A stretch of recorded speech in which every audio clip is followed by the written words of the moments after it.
Hi, it's Kim from the Shamrock Quilt Studio, and today we're working on our block of the month for the month of May. And if April showers have been here already, that means we're in for May flowers. I want to show you first, before we get started, what this block is going to look like when we're finished. I filmed this one a little differently. So I'm going to show you our block now, and then you'll see how I put it together. This process, from the point that you see in the video that starts right after the little short break, is what happened in one day. So we went from little pieces that were already created to finished product in one day. So here we go for the reveal of our May block. Let me adjust it on the board just a little bit, and we of course have a little stray thread. It looks like we've got two, but here's our block. That's it. May flowers. Isn't it a cutie? We're using starch basting and applique to sew it on, and this is a unique design using some of the flowers that you would see in your area typically in May. So join us now and I'll show you how we put this together.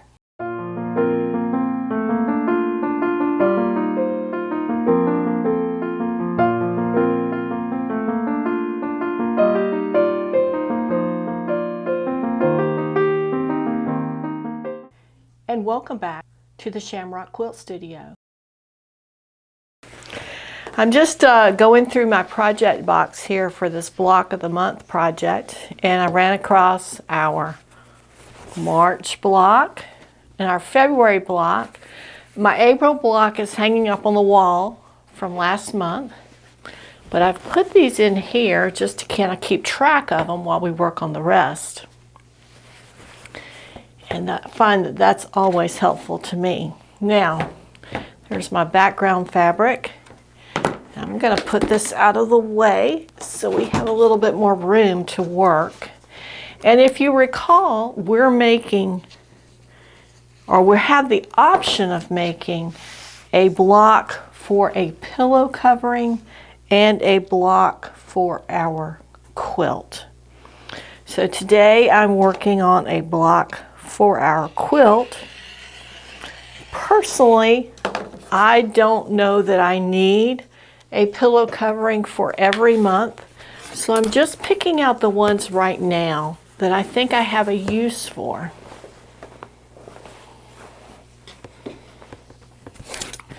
I am looking more forward to the quilt top. And we're going to start out with a 15-inch square of our background fabric. And as you recall, I keep this particular piece in the project box, but I also have it marked that this is what this is for, so we're not getting it confused with any other. And I just pin a note to it to indicate what it's for. And then I'm going to just do a quick little diagonal press of this fabric to determine where the center is. Now, our theme for May is May flowers. You know that saying, April showers bring May flowers.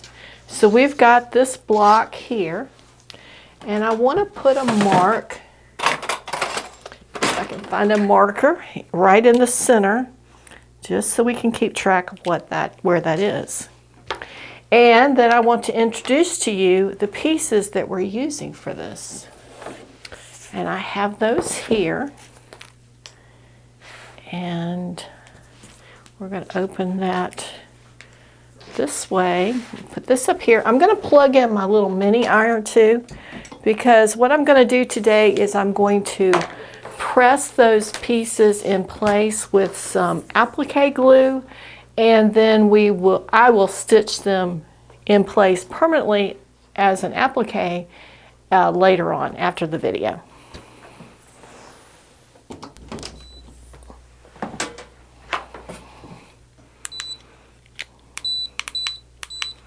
Okay, so we've got that plugged in and it's going to be heating up. I love this little board because it allows me to iron and cut at the same time. A pressing mat would work really well too. But you just saw how I was able to open this up and I've got everything I need. Okay, we're on target here. We had great weather yesterday. It's late April in my area, and this time of the year is when everything starts blooming. All of those plants that have hibernated all weekend are really coming out. So it is just a really nice thing to be able to see the flowers outside and work on flowers here. I just thought that was interesting that we're hitting that, and it is true to the theme that we're using. Okay, so what I decided for this one, that we were going to use things that were consistent with what we were seeing in nature right now for our May flowers. Tulips have been in bloom. Here they're a little fading out, but they have been in bloom. And then we have some really bright, what I would call annual flowers that are just now beginning to pop out and show us lots of color in our landscape. So those were the two flowers that I went with. And I used, the first thing I did was I took and sketched out a flower shape that I wanted to use. And then I cut it out of the paper that I was sketching on. And then took those pieces and cut them out of the heat-proof mylar. And a lot of this I've done ahead of time so that we can move through this really quickly. But I did want to show you a little bit about how that goes. Now, I drew out a tulip shape, and I drew out one of them to me looks a lot like a daffodil. And that's just really cute if you ask me. And then I did a little purple flower because I have a clematis or clematis, however you pronounce it. And that kind of reminds me of that. And then I did some tulips. So the tulip shape, let's see, it was this one that I did. Here's the tulip shape that I made. And the way that I made these, if you've watched my video before on the Miss Kelly project, we did a lot of starch basting in that project.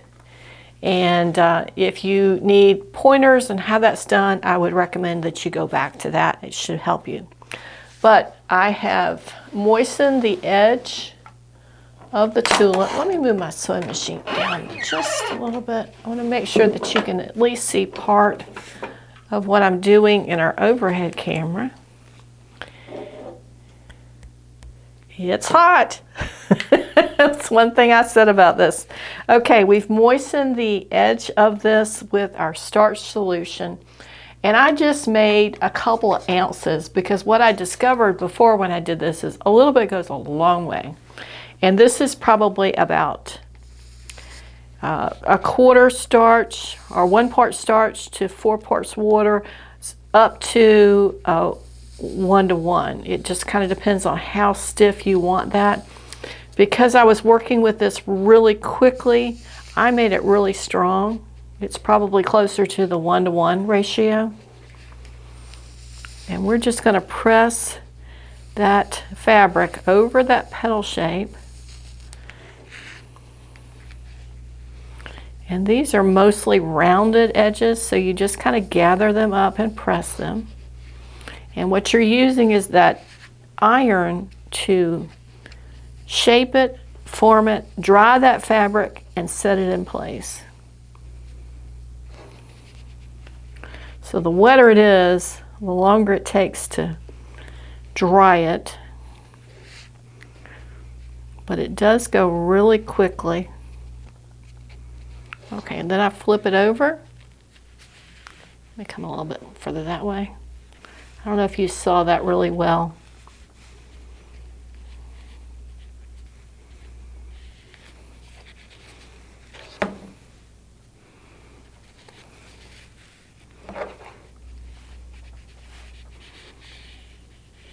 Okay, so that's one of the petals for the tulip flower. And then I'm going to make a couple little leaves. Now for this one, I did not make it out of the heat-proof mylar. I made it out of just an old business card. But you could also use some flyers that you get in the mail. You could purchase some thick, like, what do they call that? Cardstock paper. You could use that. Those are good if you're only using them maybe once or twice. If you're going to use them more than that, I would suggest the mylar.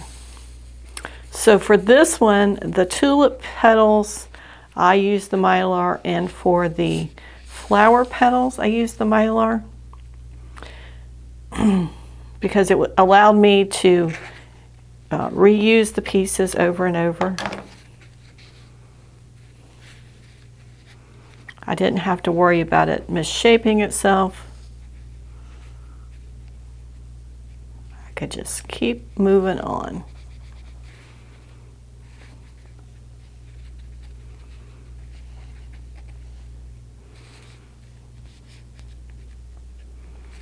Okay, so this is a little leaf.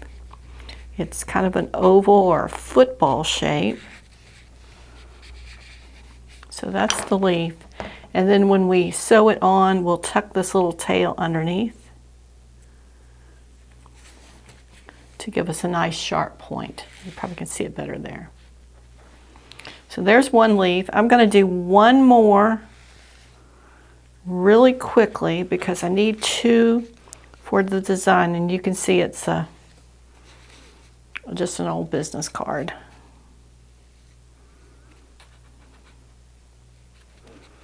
This is a great project for using really small pieces of scraps because you really don't need that much fabric for these pieces. And I pulled these pieces out of a box I have. They were used in an applique quilt a couple of years ago. So this is their second use. And this is a different project because that applique before, I thread basted them. And I did that by running a gathering or a running stitch along these curved edges to pull the fabric in instead of using glue basting.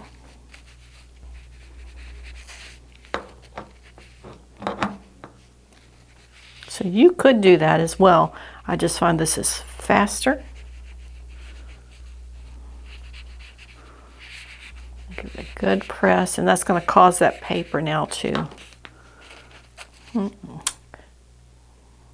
curl up on us. We're going to hit that one more time because it came unfolded. Okay, the other thing we did, or the other thing I did, was I made some 1/4 inch bias strips and pressed those for our stems. Okay, so there's our piece for our leaf, and we can pull that out.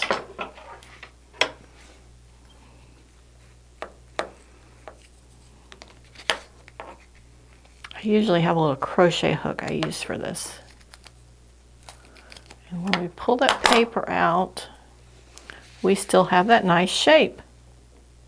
Cool. Okay, so let's get busy putting this together. I did the same thing for the petals on the little flowers. And then what I did with these flowers is I laid them down and took little bits, little dots of the applique glue to assemble them in a flower shape. Okay, that's working. So I was able to make two little flowers. This one looks a little bit more flower-like than the purple, but that's okay. You can play with those, and they don't need to be perfect. Remember, this is a whimsical project. And I use little circles of business card, just like I used for the leaves, for the centers. Works the same way.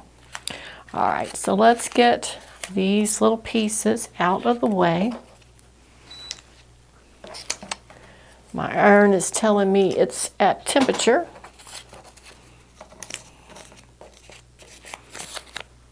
Okay, those are all our pieces.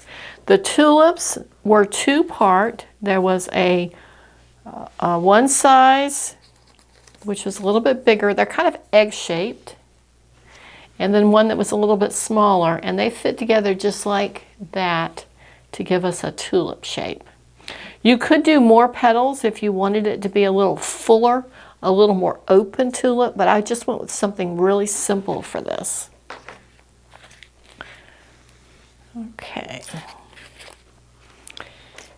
There's all of our stems, our two leaves. Okay, I tell you what, I think we're going to move this out of the way. It'll be easier to work on just one surface, and then we will fold this and just have it for pressing as we need to. Okay, 15-inch square. We marked our center.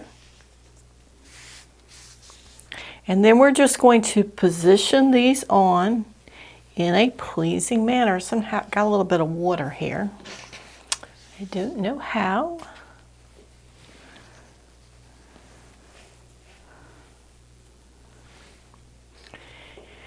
And this is just your artistic arrangement here.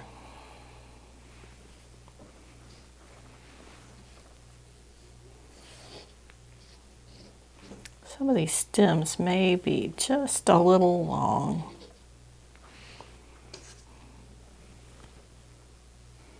And they're beginning to be a little, what would we call it? They're unfolding themselves, is what they're doing. Let's use this one for this.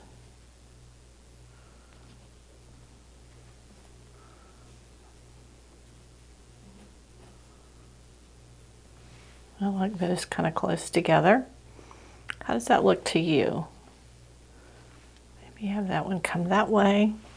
And then we've got these two little pretty flowers we're going to put right there.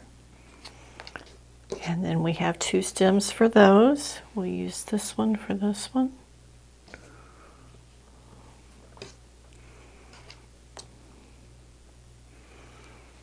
This one might need a little help when we glue it on because it's really coming undone.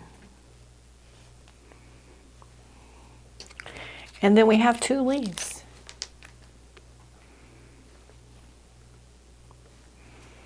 And this is how we're going to put it together. Okay, I think we're going to adjust it. We're going to probably come up just a little bit with this one.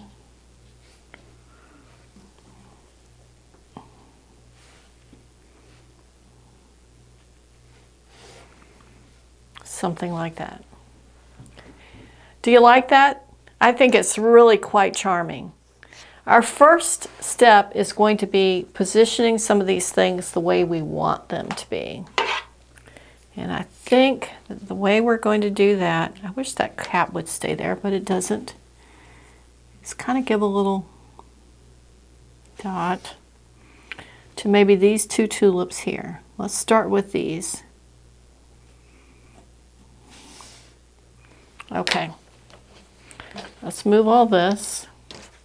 And we've got this. Now what we have is we have a place here that first tulip is going, and then we have the stem. So let's start with the stems because they're going to be the trickiest, I think. And I'm going to give this a little press. When I was making these bias strips, they were very difficult. They did not want to play well. Okay, we're going to start that little stem right there. And we know where it's going to stop here. And they're stems, so they don't have to be exactly straight. They don't have to be exactly the same width all the way. And I'm just putting a little bit of glue to hold those in place. And we're going to do the same thing with this one. I think this end does a little better. I don't know whether the fabric was cut a little off size-wise to make these or what. Like I said, it was quite difficult. And I'm going to have these come right next to each other.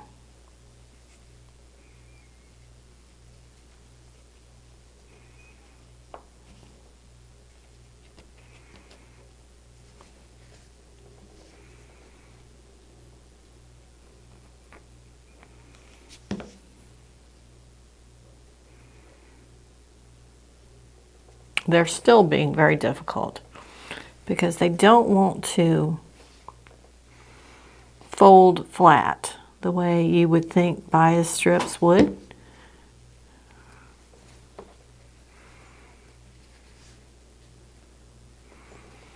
We may have to work when we sew those on to get them more in line with what we want. Okay, there we go. And what I'm going to do is I'm going to trim that just a little bit. And then I'm going to take this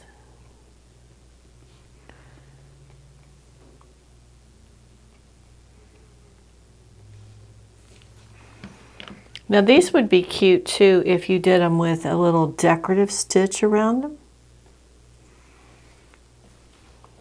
That would be really cute.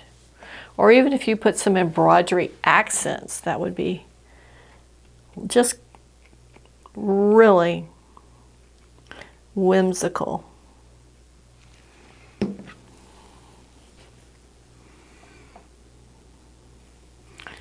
I'm going to lay them almost on top of each other. So I'll have to be mindful when I stitch those that I've got multiple layers to go down. And we're going to give it a little bit of a press to set that glue.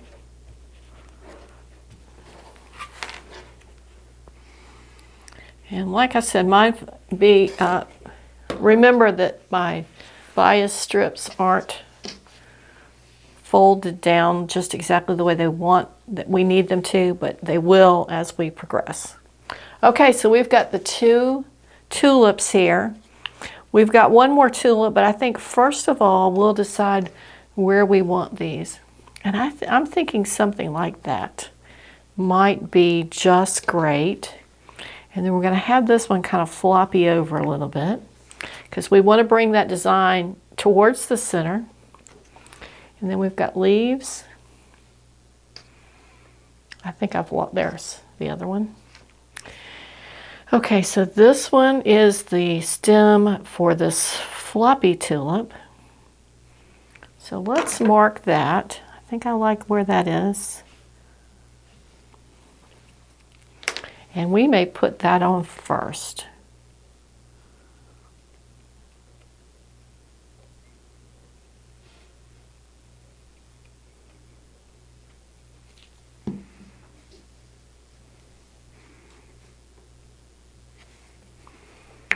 And then before it dries,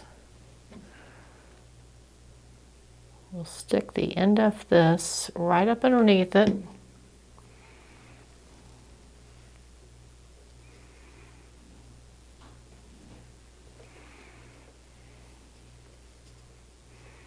Oh yeah, that'd be lovely. Okay, we're going to put some glue.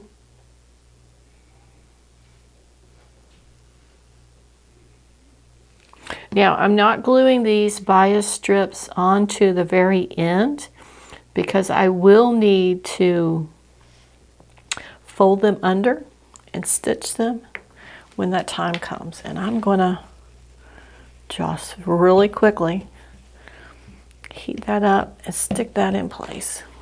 You don't want to press too long on your mat because it will warp it. Okay, the next one we're going to put in these, and I think the clematis can grow really low to the ground. It can grow up, but it can grow low. So I think I'm going to put it low and then put the, what I'm calling a daffodil, a little higher. So we'll start with that daffodil. And I think we're going to put it right about here. So I'm going to put just a dot on each corner. And then maybe a couple in the middle.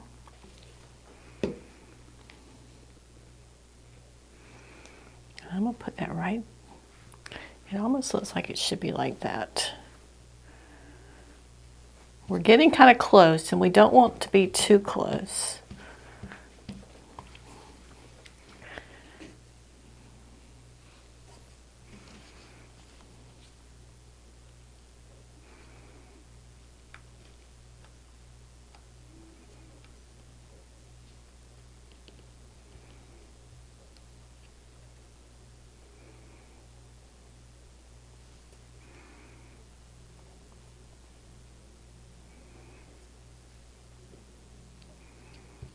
Okay.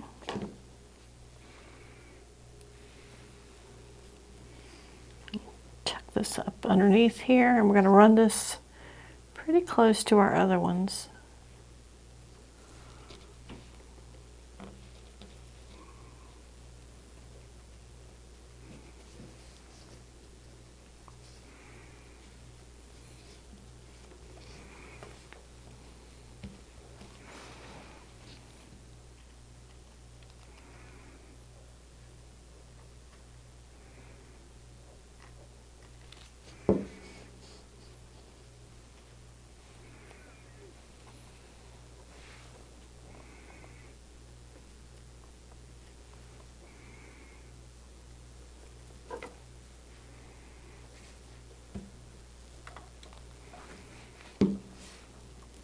And we'll tuck that up under there as we sew.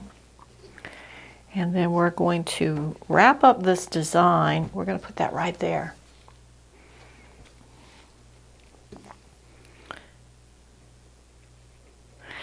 For this project, the fabrics I used all came from my scrap bin. A lot of these fabrics were used in the Miss Kelly project.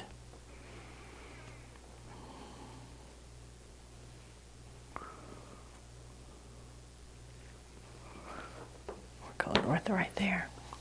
Let me adjust this. Give you a little bit better view.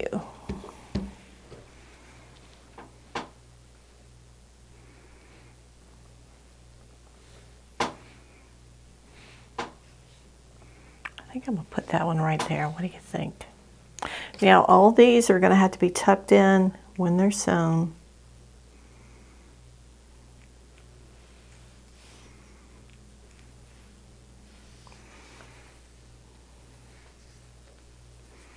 Like that. Let's get this glued up.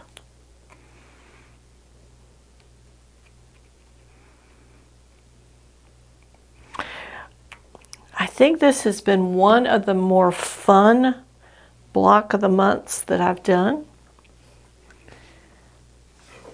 Just where to put it. Where to put it. I think it needs to go right there.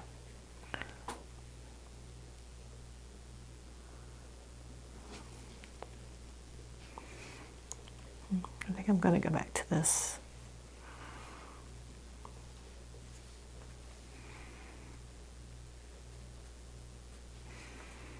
Then we'll tuck that right underneath the edge of that and tuck this up underneath.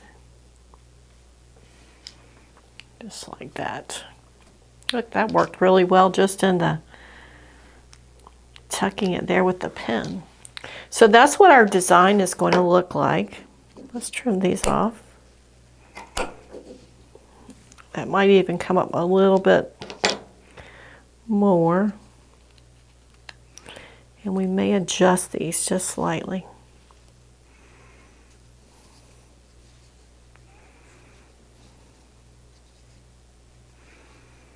I'll tell you the other thing I may do is I may curve these as I get ready to sew them so they have a little more of a curved design to them. In fact, let's take a look at how that would look right now.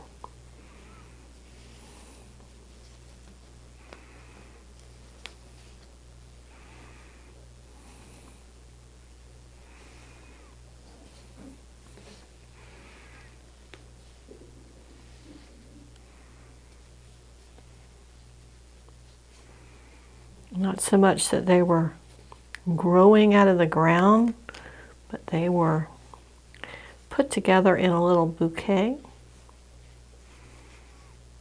We could even have them cross a bit. We can't do it too much, but we could do it a little bit, something like that. So that's going to be our block. Let me see if I can hold it up for you a bit. Your design could vary a lot. You could make your own design. What might be cute too is if you chose to go with just the little flat flowers, the one that looks like daffodils, make a ring. Make a wreath of these flowers and lots more leaves. There's so many choices about what you could do and so many pretty things that you could take with just these pieces to make this block. Now, I'm going to try to, by the time we release this on Wednesday, make a drawing and a PDF of, I think that's how I did it last time, of these shapes. They're not perfect shapes. They're not going to give you like museum quality appliques or something, but they would give you a starting point to start your flower design. Another thing you may want to consider, we didn't even put a stem in for this one, so we need to do that. But you could take some of these little pieces from your tulips and make little green tops here at the tulips. I don't think I am because, as I've stated a couple of times, this is more of a whimsical project, so I'm not necessarily going for realism. But that would be our block. I'm pretty happy with it. I didn't really have to spend a lot of time with this one. I found my fabrics and I did my sketches and I created my pieces one evening, probably 30 minutes or so. Then I cut out the pieces out of the mylar and cut the pieces of fabric that went with it another evening, and then kind of assembled them. They went together really quickly to do that. Once they were dry and the starch had set in them, they were very easy to put together. But you could even come in here then and put a third petal in for this flower. That would be really pretty too. So many choices, so many things that you can do. Let your imagination run wild. I thank you for joining us today. I'm going to go off and get this all sewn up so that we can put a picture of the final project in at the end of this video. Well, that was our video on how we put this together. I hope you enjoyed it, and I hope you could see exactly how easy it was to do.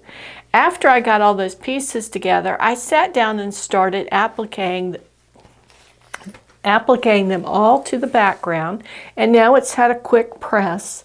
I noticed that I still have my little dot of the disappearing ink here and here that I need to take out, but that'll be an easy task. So this one is ready.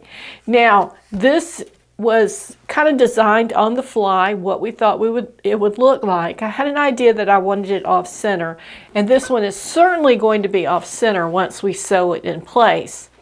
If you wanted to do a bouquet in the center, that would be great. If you wanted to do an arc or a ring of flowers, that would be great too. But I thought this just turned out really nice, and it will be a great addition to our 2024 Quilt Block of the Month.